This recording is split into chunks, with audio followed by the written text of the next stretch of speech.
Thanks for tuning in to the Football Talk Squadron. I'm Dutch. And I'm Maul.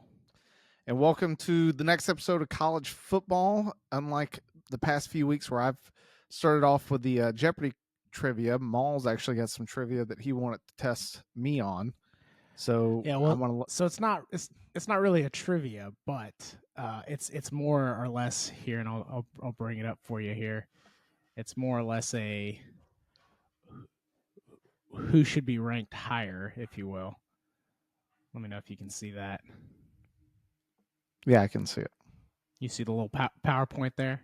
All right, so for those that are either just listening or driving maybe and can't look at it, it's basically a comparison. And if nobody takes anything away from this other than I'm consistent and I'm persistent, and my favorite thing to talk about is how stupid the rankings are. We're going to talk about how stupid the rankings are.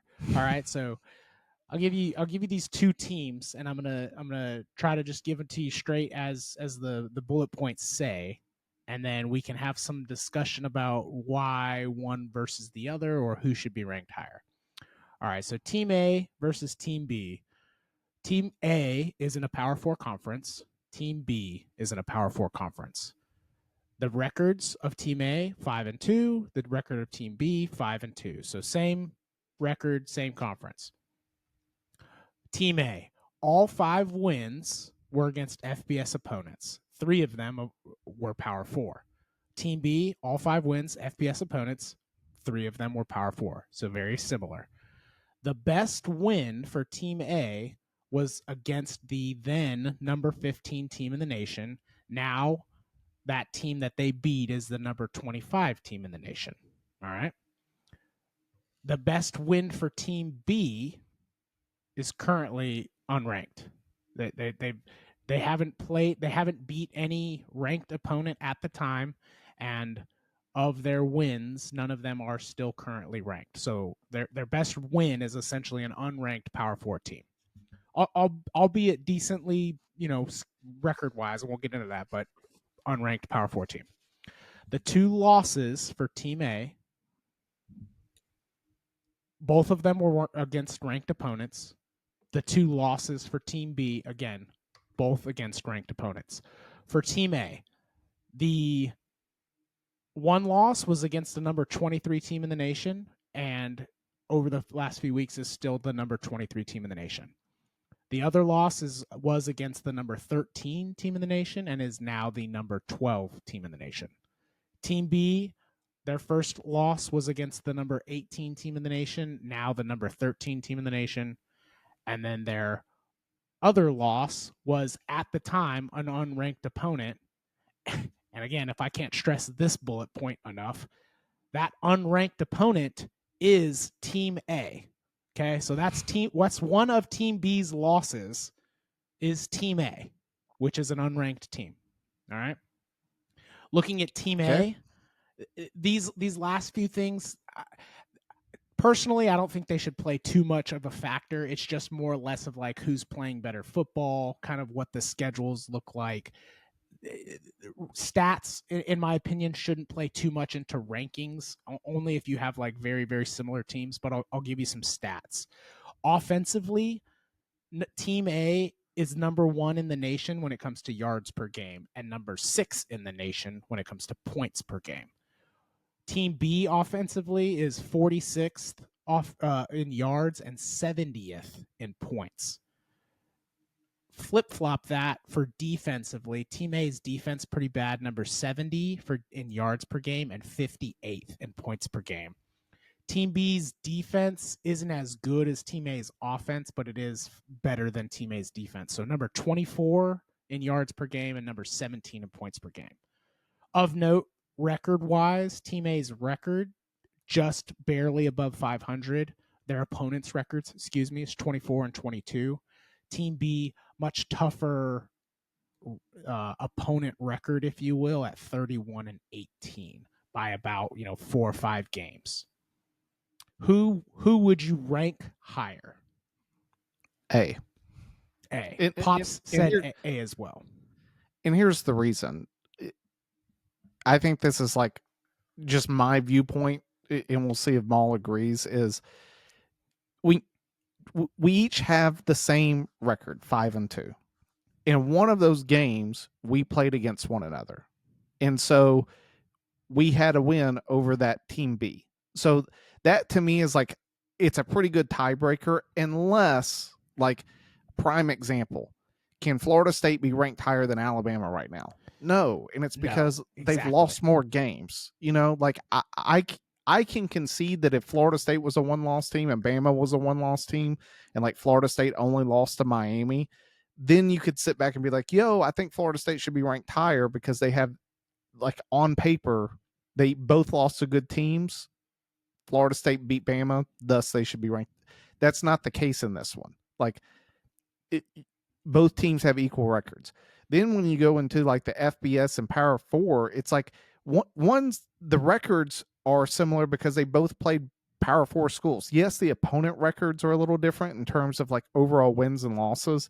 It's really off by 4, and if you really want to get down to it, from the loss. And what it doesn't account for is bye weeks. Like, yes, agreed. The team on B has played teams that have fewer buys, and so thus there's more games that have been played.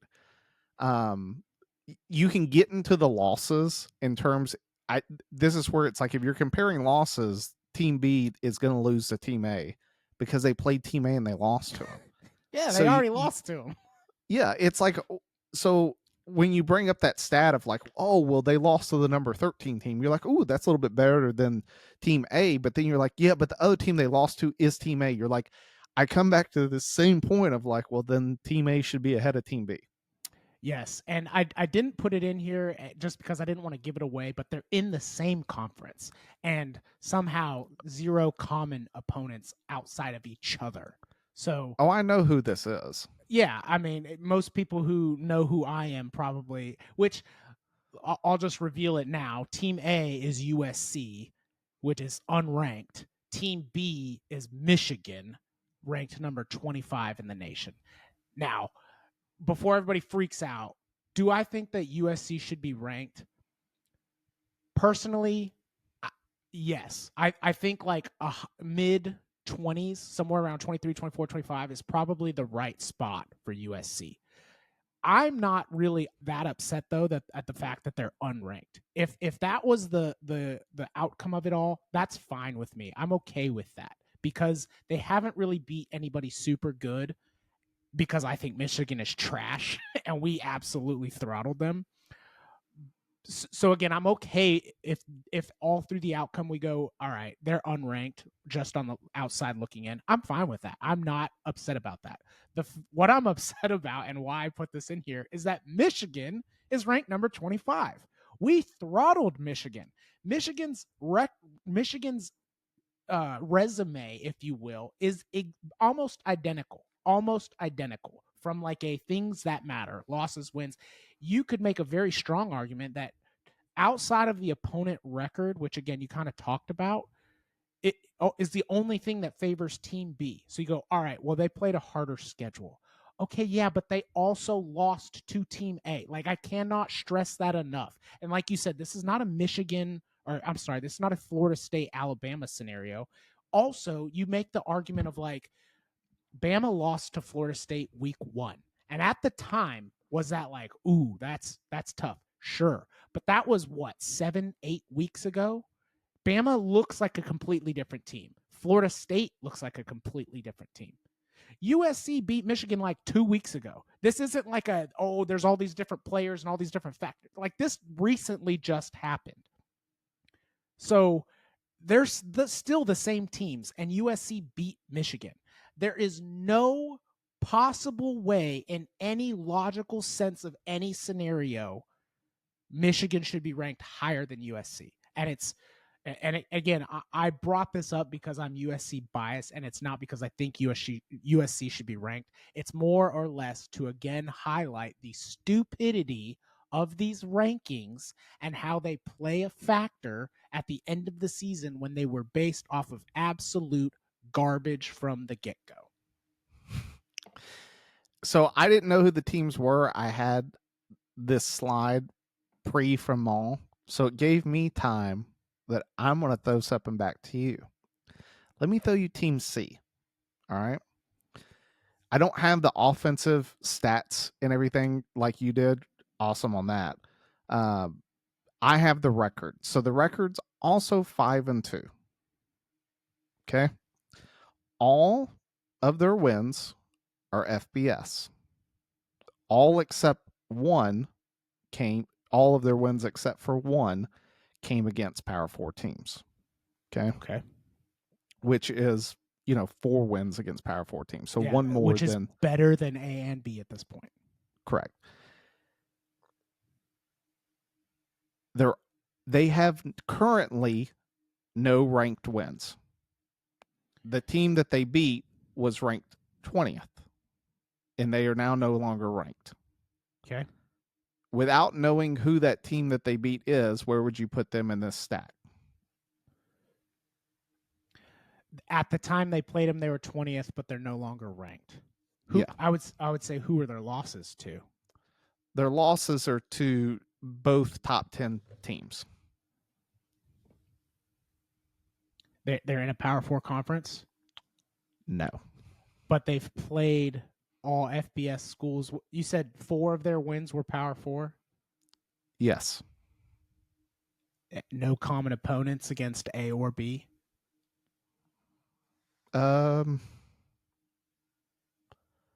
They've played A. They've played A. Yeah, they beat A. They beat A. Well, there you go. Yep. I would have said it's probably pretty close. It would have probably went A, C, B, but then you throw in the hey, they beat Team A, so I'm probably giving Team C the they beat them head to head, and I know who the team is, which it's Notre Dame. Yes, and this is, to me, this is like the bigger issue is like we give Notre Dame this pass. It's like, oh, well, you played 2 good teams and you lost. And it's like they never left the top 20. They were 0-2 and never left the top 25. And everyone's like, I wonder why that happened. And it's like, now I hope you know the answer. It's because they were never going to let Notre Dame slip out of the top 25. And now they're just, you look at the rest of their schedule. I have it pulled up. So the teams that they play, they lost to Miami, lost to A&M. They beat Purdue, who's 2-5.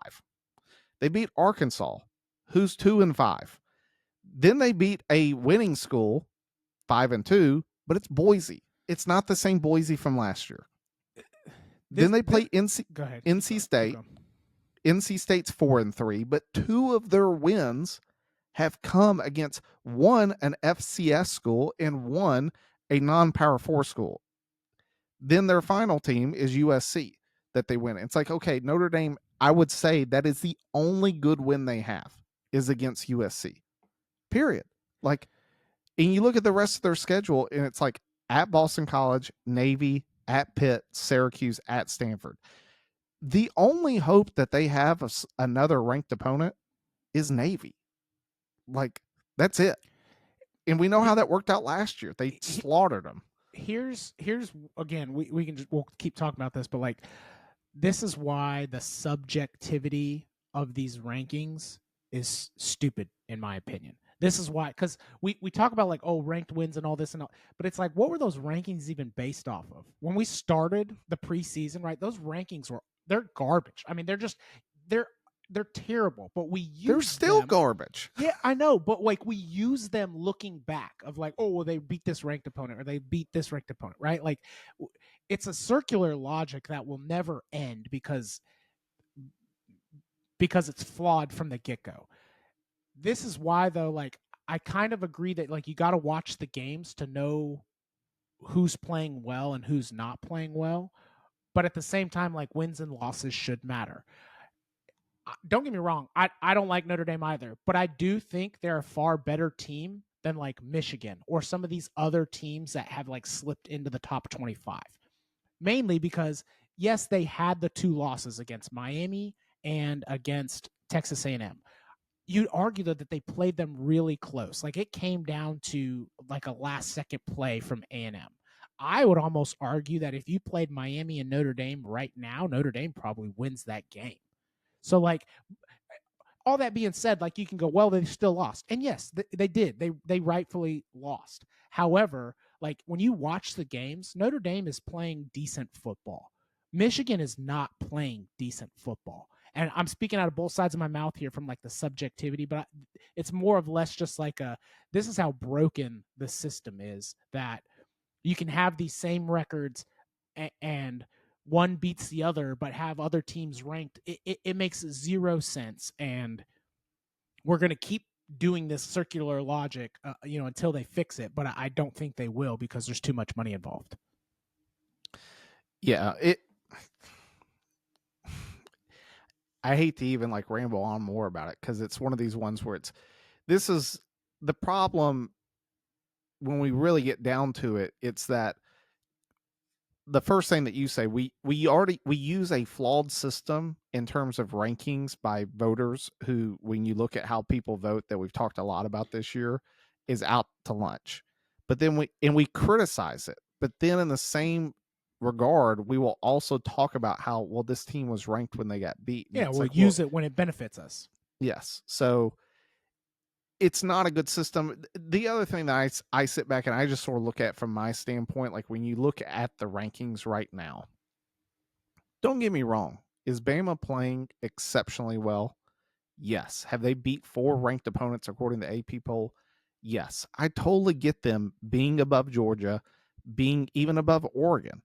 But then you sit back and you're like, why is Georgia Tech being disrespected? I get that they've had tight games. I get from a play standpoint. And the only reason I bring this up is I remember us having an argument a few years ago when Bama, it was like Bama versus TCU. And it was like the game, as you said, it was like at some point the games have to matter.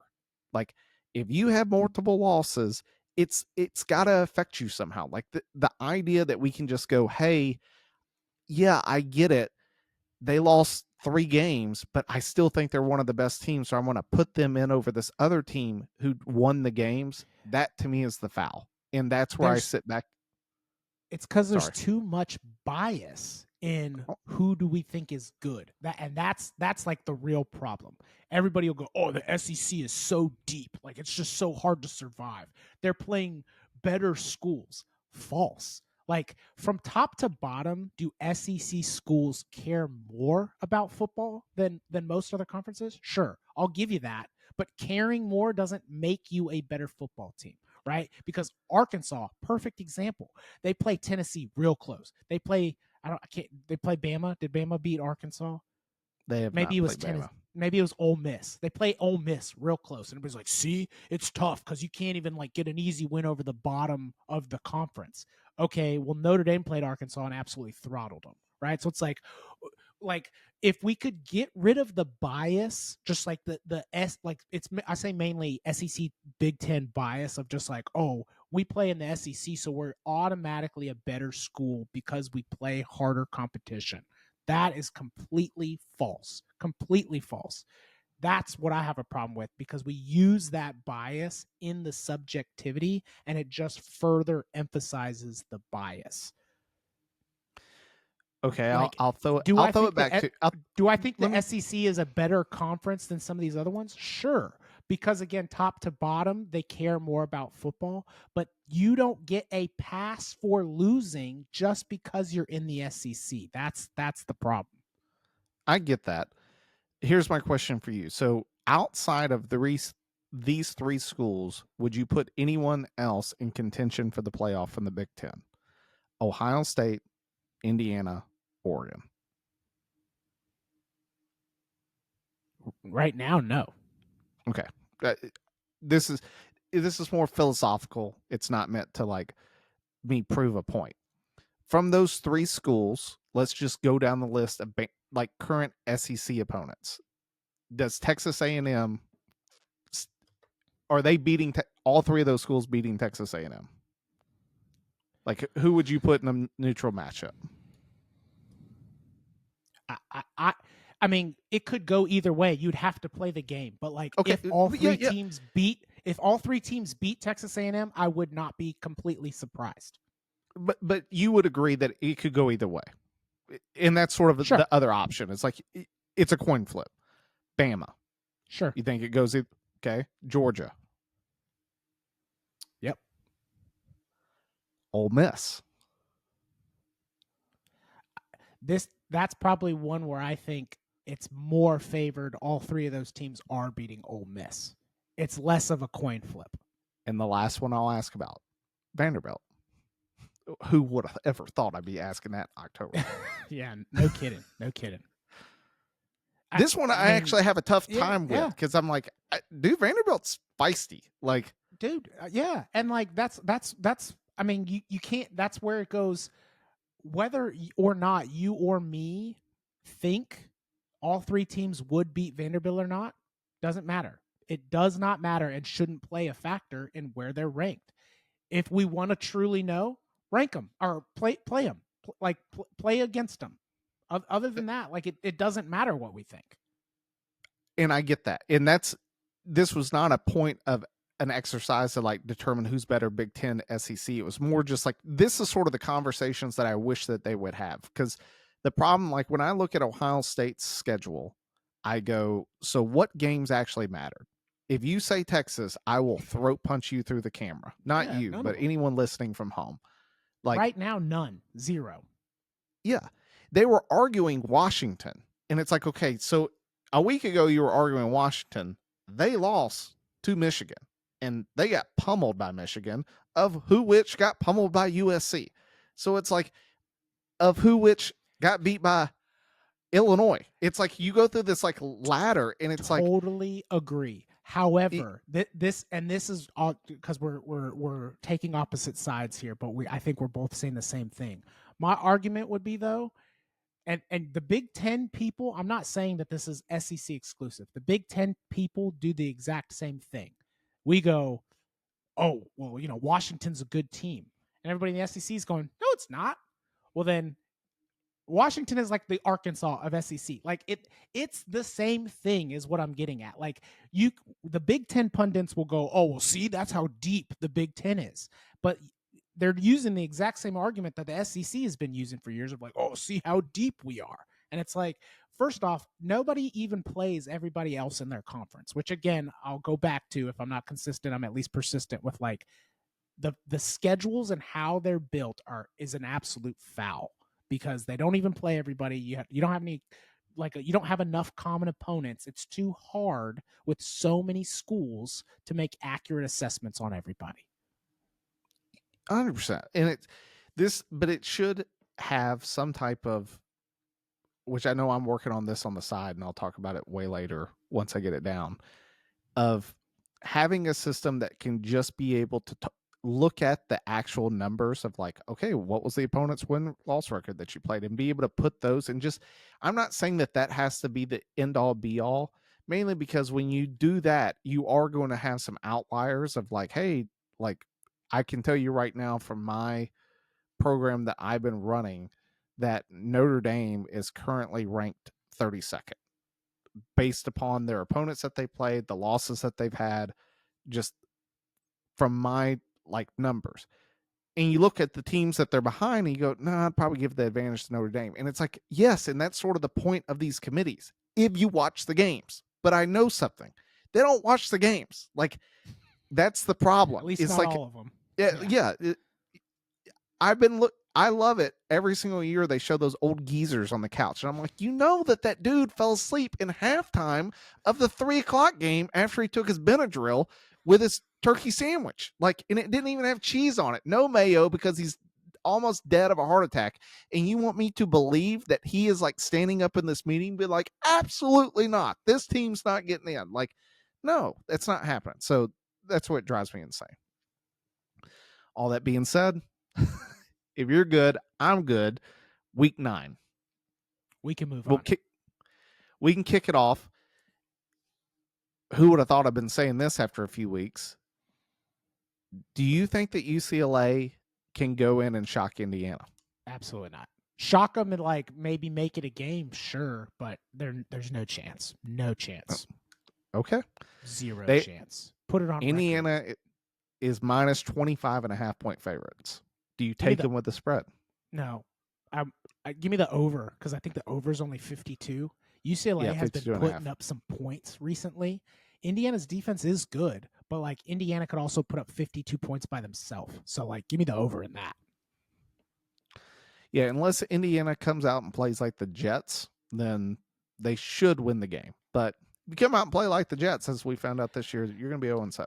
I think Cignetti is a good enough coach to not let his team sleep on anybody. Like they're too new of a like, we're trying to prove something here to let that, happen. This isn't like they're not a Florida State or like a Texas or a Bama walking in there going like, we've always been good, we're better than this team. Like Indiana's never been good outside the last 2 years, right? Like they're too new of a good program with a good enough head coach for them to sleep. Like they're trying to prove a point here. So I would also not be surprised if it's like 70-24. You know what I mean? Like they're trying to do everything they can to earn their spot because of what happened last year as well. Like I just don't see it happening in Indiana, by the way.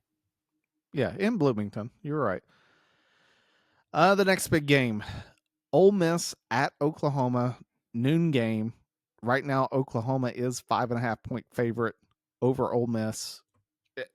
I liked Ole Miss had the game. Like it was sort of classic Ole Miss. Like I hate taking anything away from Georgia. Georgia did exactly what it needed to do, but it was like you were up 9 in the fourth and you had opportunities with the football to make plays. And it was just like Ole Miss just couldn't find a way to make a play, which I don't want to say it didn't come as a shock, but at the same time, like at the end of the game, I wasn't like sitting there like, man, I cannot believe they blew this game. It was just Ole Miss sort of tends to do this in bigger games.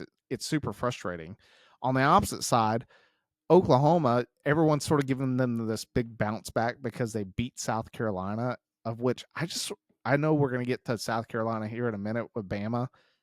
I just don't think South Carolina is that good this year. Like we were sort of giving them a pass in week 1, but every single week since then, you're just like, dude, it's not looking good. Listen, they're one of those teams. This, talking about South Carolina when we're going to Ole Miss, Oklahoma, but like, this is a classic example of sometimes teams are better than they're playing, but because they get a few losses under their belt, they kind of just go, like season's over. Like the motivation in the locker room is not high.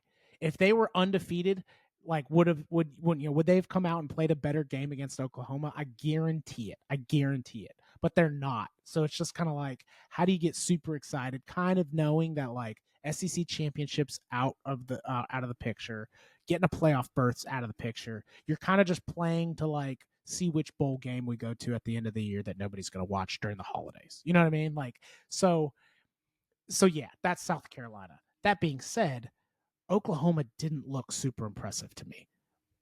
Like both Ole Miss and Oklahoma had surprised me this last week, because if you'd have told me that Georgia Ole Miss was going to be an absolute shootout, never would have guessed it. So the fact that it was, I'm surprised. It makes me kind of reevaluate, like, dang, Ole Miss maybe better than I thought, from like they can kind of stick with some of these bigger guns.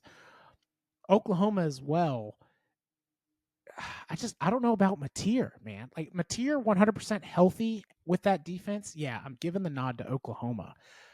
But he clearly was terrible in the Texas game. And like, yeah, they handled South Carolina, but like it wasn't super impressive. So this game's going to come down to, can Mateer, with one more week under his belt, getting that hand rehabbed, play better like what we saw earlier in the year? And then it's going to come down to Chambliss, because he is looking fantastic on that Ole Miss side. And if he is kind of the difference maker of, because that's what I would say. It's going to be like the difference of like, can Oklahoma shut down Chambliss enough to give Mateer the edge, Oklahoma wins. But if Chambliss kind of does what I think what he did to Georgia, and like they're putting up 45 points, I think Ole Miss wins the game, because I don't think Oklahoma's offense is going to put up or kind of phrase a comeback like Georgia did. Not that I think Georgia's offense is that fantastic, but like I think they have proven that they're better than what Oklahoma has shown over the last 2 weeks. So it's going to come down to Chambliss versus Oklahoma's defense, and who wins that battle is going to win the game. Agreed. The game that I thought was going to be bigger, but then Memphis had to go and lose to UAB, was going to be South Florida against Memphis to really decide possibly who's getting that number 12 seed. Do you think that now that Memphis has the loss, that they come in fired up, ready to take down South Florida? Yeah, I mean, it makes it matters from like a rankings and like a record standpoint, but whether they were undefeated or getting that one loss, I don't think it really changes Memphis's, like, if anything, they're going to be like, hey, now we have to win this game, which again, even if they were undefeated, they still had to have won that game, because South Florida is, like you said, kind of their only competition right now for that number 12 spot. So I think it's going to be a great game regardless of the how last week played out. And if anything, it might lull South Florida into a, hey, these guys just lost to UAB. Now we're in the lead, and lull them into like letting up on Memphis. I can definitely see how South Florida can come into it with a lull. However, every game this season that I think that's maybe South Florida will take their foot off the gas, they have been humiliating opponents. I like South Florida in the game. South Florida is one of those teams. I saw it from a dude on Twitter. It wasn't the committee. The committee's rankings haven't coming out yet, but it was like based upon where the teams are right now, who would play who. And it was South Florida versus Georgia, and the winner would play Bama. And the dude was like, honestly, just give me Georgia. I'd rather play Georgia again than play South Florida. Yeah. Like, I mean, sometimes those little scrappy teams, you're like, dude, I don't want nothing to do with that. Yeah. To which that's why I sit back with South Florida. I'm like, I don't care as long as they can go into the playoff healthy. They're a team that whoever is the number 5 seed playing them, I think is going to regret that decision, just because they're going to give you everything that they have. I think from a talent standpoint, yes, there are holes out there versus a better talent team, but when talent doesn't show up, the intensity that South Florida brings will win. That being said, talk about scrappy. You got Mizzou, who squeaks out a win last week against Auburn in double overtime, having to go to Vanderbilt, who like I said, October 23rd, here we are sitting. Vanderbilt's the number 10 ranked team in the nation. Vandy's minus 2.5. They beat LSU. I will also say LSU, I don't think is a great football team. Agreed. We've seen that week in week in week. Agreed. Mizzou also, I don't think is as good as the number 15 seed in the nation as they are ranked. I think that their defense flies around. They have a good defense.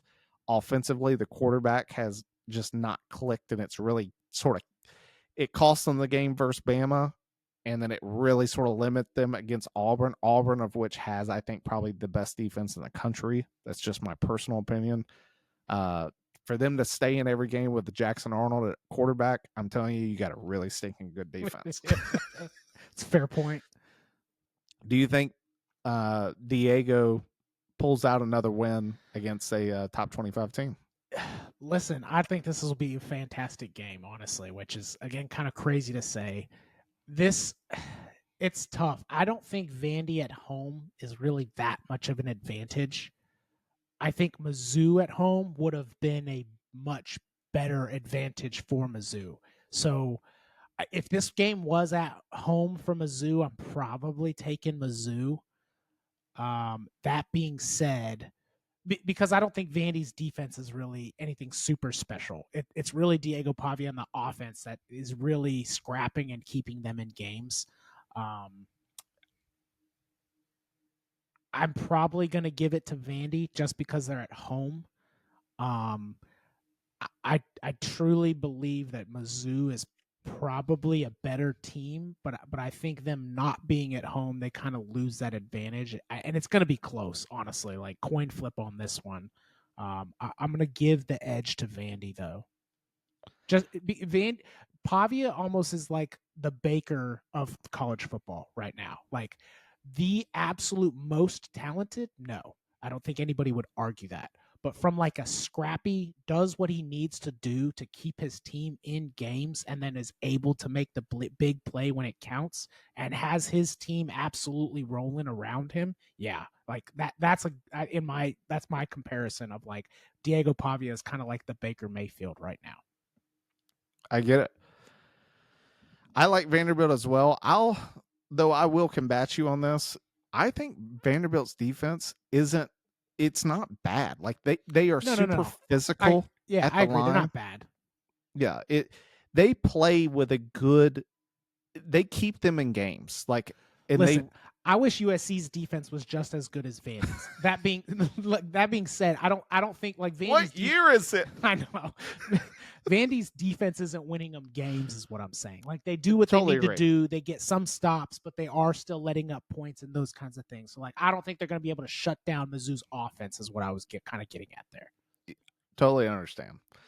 All right, I have to talk about it because for me it is the upset. I don't think it's viewed as the upset of the week, but I'm going to go ahead and say it. I think Mississippi State gets the win against Texas at Mississippi State. Texas right now is -7.5. If you watch the Kentucky game, Arch Manning is awful.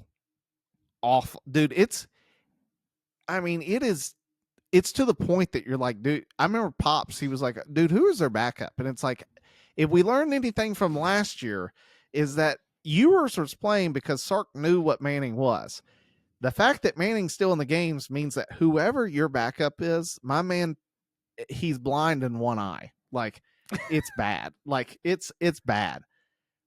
I just think that Texas has sort of been like squeaking by here lately with these games, and I just sort of like they should have lost to Kentucky. Had it on the half-yard line, and both times their back jumped too early and just didn't get enough air in them to like get the. I wish you would have just like dove with the football out to be like, yo, it's either breaking the plane or it's getting knocked out of my hands one way or another. They had them in the overtime. They could have won because then Texas couldn't do anything and they kicked the field goal to win.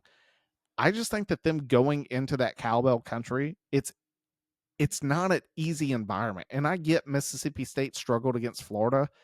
Who beat Texas? Like, I'm telling you, I got a feeling that Mississippi State comes out of this victorious. I agree, dude. I would have much more conviction if Mississippi State would have beaten Florida, simply for the fact that I just talked about of like what they just lost. Mississippi State just lost 3 straight games, right? Tennessee, real good team. A&M, real good team. Those ones are like forgivable. If they come back and beat Florida, they're like, yeah, we still got it. Like we're who we think we are kind of team. Losing to Florida, though, now they're 3 straight losses. This is where, like, I'm with you, dude. I think Mississippi State should win the game. But this is where it's like, does that third loss just completely deflate what that team is? Because if it does, then yeah, they're probably going to play this mediocre game that's, real low scoring, and Texas is going to maybe pull one out at the end. But if they would have beaten Florida, I would have much more conviction saying, yeah, put Texas on upset alert for sure. Got it.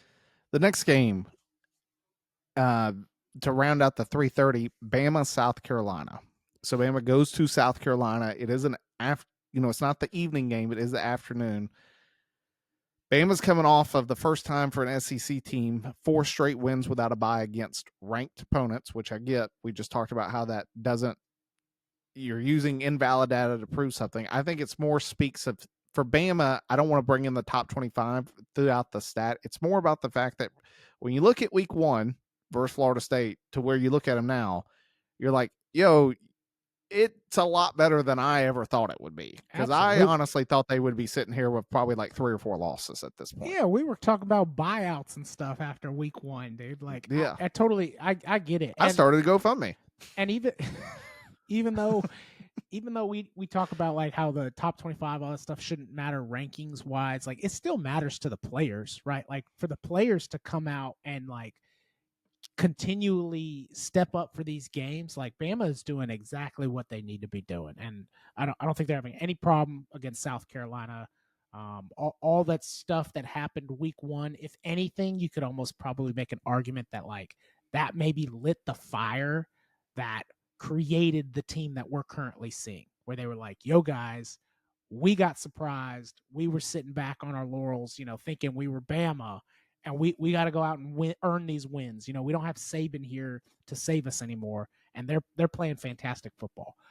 I, I know you said they're not like top 5 in your mind or whatever, but like I would disagree with you just because nobody else is playing good football. Like the days of old of just these like absolute freight trains of teams like Georgia a few years ago, Bama for the last like 7 years, Oklahoma back in the day, like those teams don't exist anymore. Like the way the transfer portal and NIL and the distribution of talent has kind of spread itself out, we don't have those teams anymore.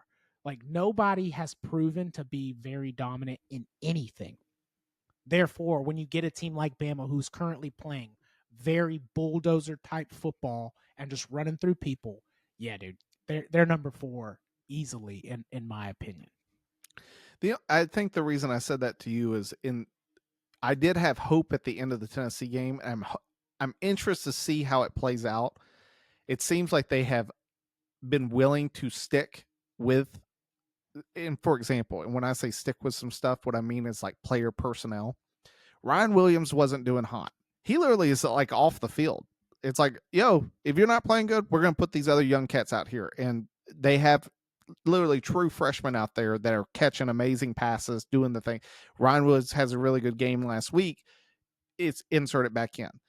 The running game for Bama sucks. Jam Miller just isn't it. But the number 4 Daniel Hill, the freshman who weighs 250 pounds, and it's clearly like a big power back, like he runs hard. Like when he goes, and at the end of the Tennessee game, they weren't pulling my man out. And I'm sort of hoping that I just look at it and I go, hey, I'm hoping that you guys go, look, we're going to give the nod to this kid. Like it's clear that whatever we have right now isn't working. Like multiple weeks, we cannot establish a good rushing attack. And we're putting it all on Ty, which is why he's like looking like a Heisman Trophy winner right now, because he's slinging it.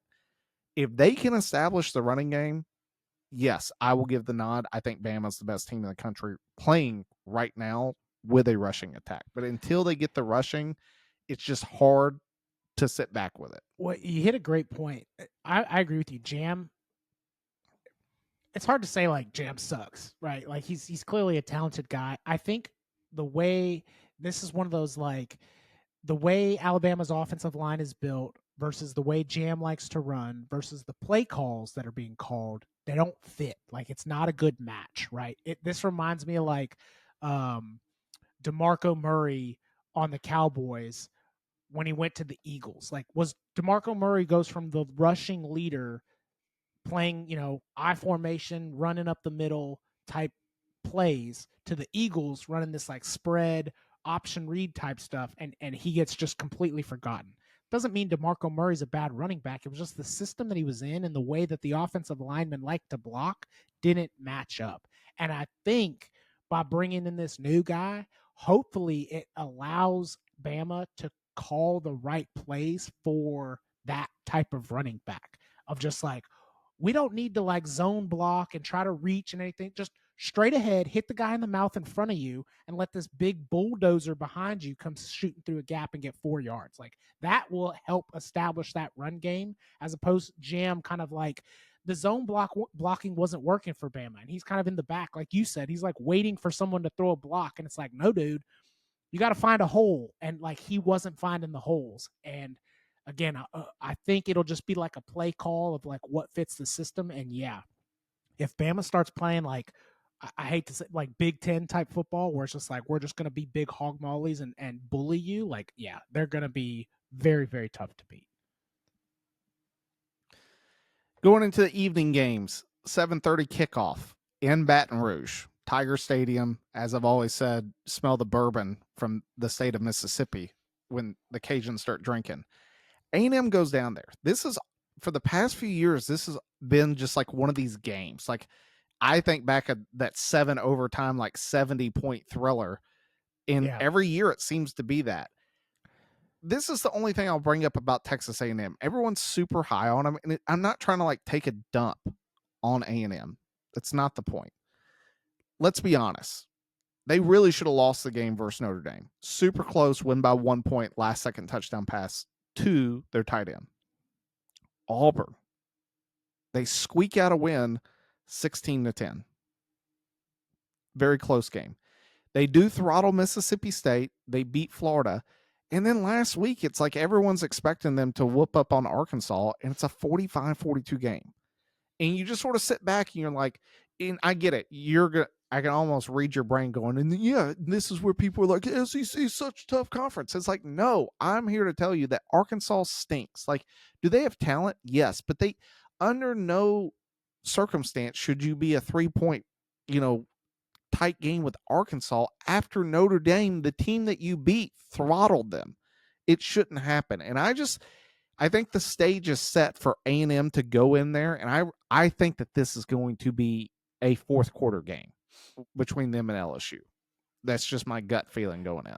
Yeah, I mean, prove my point of like nobody is super dominant. Like A&M is 7-0, number 3 team in the nation. Like if that was like a few years ago, you'd think like they were just running trains on people, but they're not. So yes, I agree with you. They are absolutely beatable. 100% they are beatable. Without all of those things you just talked about, like I'm surprised the game is as close as it is, just because we've kind of acknowledged that LSU is not a very good football team. Their offense is just stuck in the mud. It is tough to watch. Truly, I think this should have been like a 7.5-point game, something more than just one score. But again, the fact that A&M hasn't been super dominant, it's in Baton Rouge at night. You could make the excuses for A&M of like, yeah, you've already talked about it. Going into Jordan-Hare at night is hard to do. It's also equally hard to do in Baton Rouge. So I understand why it's as close as it is. This would be a very classic A&M type story to screw up now at this point against this LSU team. They shouldn't. I don't think they will, but it would be very A&M-esque, which I saw some stat. I haven't fact-checked it, but if it's true, blows my mind. It was talking about Mizzou and how they've had more, like, I think it was 11-win seasons since they've joined the SEC than like all of these other schools combined. And it was like Ole Miss, A&M, like which, that's one of those like SEC fans will be like, see, that's how deep the SEC is. But other people are just like, man, Mizzou doesn't get enough credit, or A&M, LSU, Ole Miss, all those teams get more credit than they should just for playing in the SEC. So Because of the name. Yeah. And again, I mean, A&M has done this multiple times. That's why they're still paying Jimbo Fisher $70 million a year. So like it would be very A&M-esque to do that. But at this point, I think Elko's a good coach. I really do. And being very defensive minded, their offense is clicking. LSU's offense is stuck in the mud. A&M should handle LSU. Yes. I'm picking A&M for one reason. Because Brian Kelly's the coach of LSU. And as long as that remains true, I think he's going to get canned by the end of the year. I mean, isn't it like just so poetic though that LSU finally wins the first week of a season and they're thinking like, yes, we broke through. This is our season. And then it's like, nah, you're just going to suck the rest of the year. Oh, I think they would have rather lost the game week 1 if they could have just had a good year. yeah. Unfortunately, they just played a terrible Clemson team who can't beat anybody right now. LSU's going to open up the job. Go ahead and if Florida's firing Napier, Penn State's firing, like you just sort of go down the list, and especially from the expectation that Brian Kelly was brought in under of he leaves Notre Dame and you're like, yo, he has them competing in the playoffs every year. And it's like, that's what LSU's expecting. And honestly, at the beginning, like you sort of said, after week 1, everyone's like, yo, we're going to the playoffs, if not competing for a national championship. Now you're sitting back looking, you're like, yo, we just lost to Vanderbilt. We ain't lost to them since 1990. Granted, Vanderbilt's a lot better of a team, but we're not making the playoffs, much less competing for a national championship. So I think he's gone. I think A&M does win. The only way A&M loses this game is turnovers. A&M's offense has to really struggle against LSU's defense and put LSU's offense into prime field position to make it a short field to score points. I think LSU is still talented enough to move the football. It's just that what you said is, nail on, or the hammer on the nail. They're just stuck in the mud. Like, they have talent. It's clear that there's talent on LSU. They're just unable to find it and be able to utilize it, which is killing them. Which is really sort of the last big game of the evening. The only other ones that could, I don't even want to say have any significance, is Tennessee goes to Kentucky, Houston goes to Arizona State, Michigan plays Michigan State. There's a lot of games that, unless you think Stanford's going to beat Miami, if that happens, go ahead. Miami's a 30-point favorite. I should just slide 5 on Stanford just in case. I just sort of sit back, and if you want to go through the rankings, since we got a little bit of extra time, of teams that when we sit back and take a look at who do you think the threat is, let's just go ahead and knock off Ohio State, Indiana, Alabama, Georgia for right now. Do you think that from the ACC, who goes? I mean, right now it's Miami. Easy. Well, right now they won't even play for the ACC championship if other teams win out. I think Virginia is a better team than people are giving credit to.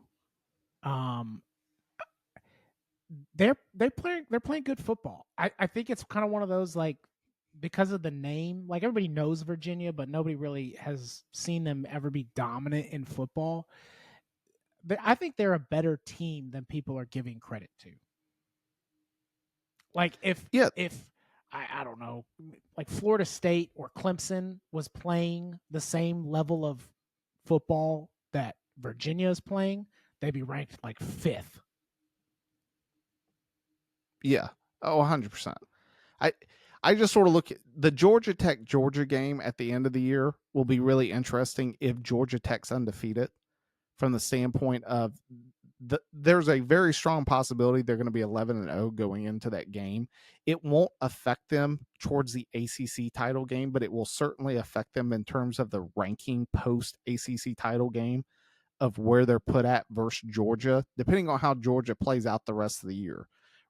Because the crazy thing is, Georgia doesn't play A&M, and neither does Bama.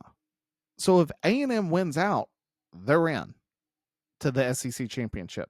If Alabama wins out, they got the win over Georgia, they're in the SEC championship. So Georgia could easily be a 5th seed sitting on the outside right now, and it just depends on where that game versus Georgia Tech is going to have a lot of seeding implications. If Georgia Tech was to lose to Georgia but then win the ACC championship. I think Ole Miss is out. Georgia Tech is tough because it's one of those. Go ahead. I was just going to say, Georgia Tech is tough just because you got to give them credit for the fact that they are undefeated. This is one of those, like, I think it's just a wait. We just wait. Like, the way they are playing football, they're going to slip up to somebody. And I think that's going to be the difference maker. And you hate to go like, oh, just one loss and all of a sudden they're out? Kinda, yeah, because of the way they're playing football. They're in until they prove me otherwise because they're 7-0. But I just have a feeling that they are going to slip up, whether it be Syracuse this week, um, maybe even NC State the following week. I think Pitt is probably the biggest threat where if they, they're going to be kind of looking ahead to Georgia and, thinking they've got the ACC sewn up at this point. But I think that's probably their Georgia Tech's biggest threat. And then, yeah, if they lose to Pitt and then lose to Georgia, that's probably going to be enough people to like, yeah, all right, you're out. Yeah, it's tough from that standpoint. I agree on that. They have not played dominating football. They've seemed to be getting worse and worse and worse each week. It's especially in terms of how they've struggled to put away teams. 100% agree. The team that I'll ask you about we all had Texas Tech super high. Where do you have BYU? Is BYU as good as their 7-0 record, or do you think that they have flaws? I mean, they definitely have flaws. I don't think they're like the number 11 team in the nation. But I also, again, got to give them credit for the fact that they're 7-0 and they're continuing to win games. So, are they a good school? Yes. Do I think that they're beatable, especially by some of these bigger schools? Absolutely. But until they lose, which again they might. I'm looking at their schedule now. Iowa State. I mean, I think Iowa State's favored this week, so that's a threat right there. Texas Tech, yeah, that'll be a good rebound for Texas Tech to like get over their undefeated season being ruined. If they can then ruin a BYU undefeated season. TCU's no slouch. Cincinnati's no slouch. They should handle South Florida. So BYU's got some threats, absolutely, on their schedule. And if they can survive that undefeated, you can't take it away from them. Yeah, it's 100%. I mean, y'all thought Utah was going to go in and waltz on BYU, and it's they handled it. They handled their business. So they did. You can't take it away from them until it gets taken away from them. I was more shocked with Texas Tech. Texas Tech just going.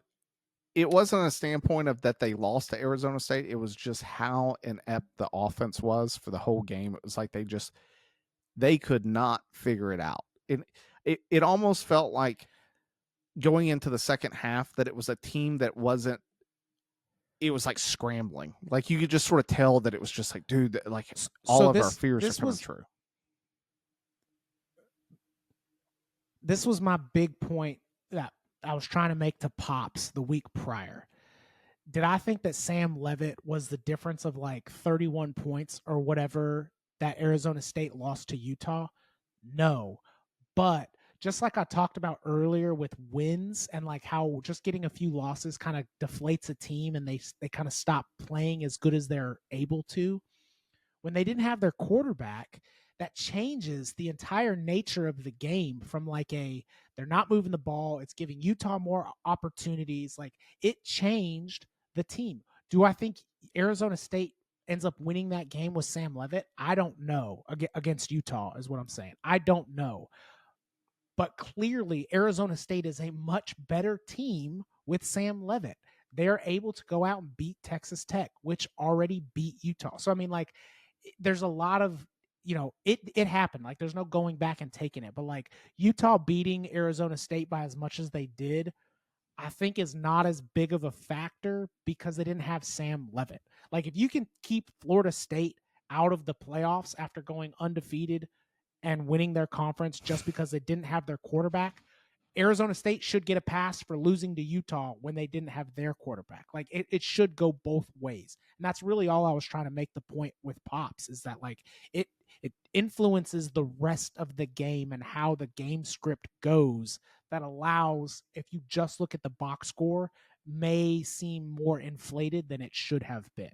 Because clearly Arizona State can handle, their business with the rest of them when Sam Leavitt is playing. I get it. Yeah. That's really majority of the teams that I thought sort of stood out to me in the rankings. You got anything else for the rest of the college episode?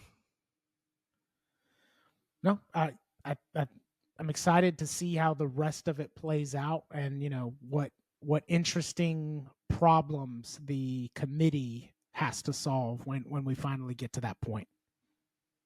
Oh, your interest? You think they're going to solve problems, or you think they're going to create problems? No. I'm just because there's no clear dominant. They're going to keep Ohio State number one because they always do, but like there's no clear cut answers in a lot of these different scenarios. So I'm just interested to see how they screw it up. I should have said that. This is what I hope for. You ready? Last game of the year, Ohio State loses to Michigan again. Indiana and Oregon both went out. So they'll play for the Big Ten championship. So yet again, Ohio State's on the outside looking in. I think that they're still ranked high enough that they play, easy. In the They're in the playoffs. CFP. Yeah. It will be really interesting just how the season works out in terms of, are they home or are they away? Now, I would leverage that the committee's going to put them at home, but from a standpoint of who do they catch this time, I don't think Ohio State's dominant. I think whoever they play is going to be a lot better than Tennessee last year. Like, I'm telling you right now, can you imagine if like Vanderbilt went into Ohio State? Like, I'm not saying that Vanderbilt's going to win, but what I will tell you is it will be a lot better of a game than it was against Tennessee. Like, if you think that Diego's going to lay down, I don't see that happening. I'm not saying that they're going to win, but it'd be one that I'll be more in tune for turning into. They would, I would say that would be Ohio State's luck. Out of all the teams that end up making it, they would still somehow draw like Vanderbilt as opposed to like drawing Georgia or drawing drawing Indiana or Oregon. Yeah, like, so, I mean, like they'll somehow catch some break where they catch South Florida, where it's like, do we think they're a good school? Do they belong there? Yeah, but like it's going to be like the easiest of all of the other competition from the top 12. Yeah. We'll find out, and then I'll be mad again. So it's every year I look forward to the playoffs, and then I'm automatically mad just based upon the rankings. So, well, that wraps up this week's episode of the College Football. We'll hit you guys back up after this week's games and figure out where we went wrong and where we went right. So, time to pull chalks. We'll see you guys next time. Peace.